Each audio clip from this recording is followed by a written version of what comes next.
Shalom dan puji Tuhan saudara atas kebaikan Tuhan pada setiap kita sehingga pagi ini saudara, dengan izin Tuhan kita boleh bangun dengan tubuh badan yang sehat, pikiran cergas dan semangat yang berkobar-kobar untuk mau melayani Tuhan.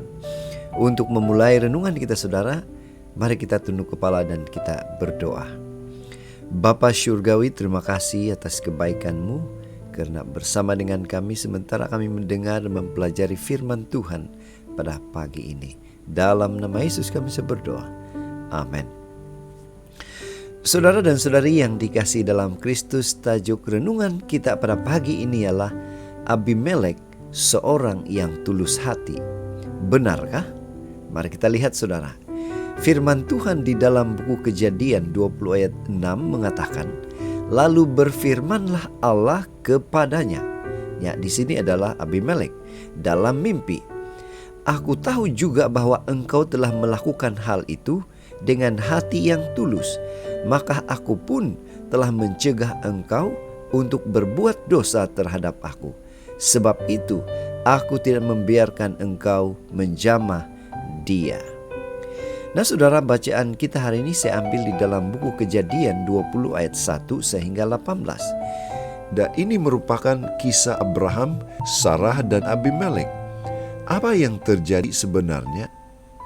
Kita teruskan dengan sebuah ilustrasi. Dalam sebuah ibadah penghiburan dan mengenang kepergian seorang istri hamba Tuhan, pengkhotbah jemputan yang mengenal mendiang ini cukup dekat dengan dia. Dia memberi kesaksian, beliau hidup dengan penuh ketulusan hati. Ibarat ikan seperti tanpa tulang, saya melihat beliau tidak pernah berniat jahat atau bersikap buruk terhadap sesamanya, ujar pengkhotbah jemputan itu. Saudara, suatu kesaksian tentang kualiti hidup yang unggul di tengah zaman yang penuh dengan kelicikan dan tipu muslihat. Saudara, apa kata Tuhan tentang ketulusan hati? Tuhan menganggap serius ketulusan hati seseorang. Kita boleh belajar akan hal ini dari kisah Abimelek yang berniat mengambil Sarah sebagai istrinya. Abimelek mendengar pengakuan Abraham dan Sarah bahwa mereka hanyalah saudara, bukan suami istri.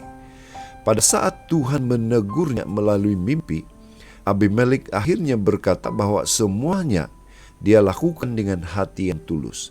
Tidak ada niat sama sekali dalam diri Abimelek untuk mengambil istri orang lain. Sekalipun dia seorang raja, dia boleh melakukannya sebenarnya. Namun ketulusan hatinya itu sangat dihargai oleh Tuhan yang menemui Abimelek sebelum dia menjamah Sarah. Ketulusan hati Abimelek membuat Tuhan mencegahnya berbuat dosa. Saudara, apa aplikasi? Bagaimana dengan kita? Ketulusan hati bukanlah perkara yang mudah untuk dilakukan. Ketulusan hati juga tidak dihasilkan dalam satu malam. Memerlukan masa dan serangkaian peristiwa kehidupan untuk melatih kita menjadi pribadi yang tulus hati terhadap sesama. Seperti Abimelek, hidup dalam ketulusan di hadapan Allah dan sesama. Oleh itu saudara, marilah kita belajar untuk hidup dalam ketulusan hati juga. Itu makanya saudara, pada pagi ini, mari kita ingatkan diri kita sekali lagi, bahwa karakter ketulusan hati masih menarik perhatian Tuhan dari dulu hingga sekarang. Inilah doa dan harapan kita saudara. Mari kita bersyukur, mari kita berterima kasih kepada Tuhan, karena Dia pasti akan memberikan kita kemampuan, kekuatan untuk terus boleh mempraktikkan ketulusan hati dalam hidup kita.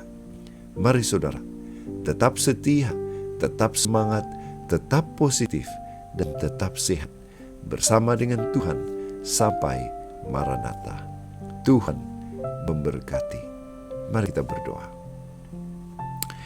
Bapa di surga, terima kasih sekali lagi karena Tuhan telah menolong kami mengerti renungan kami pada pagi ini. Dalam nama Yesus kami sudah berdoa.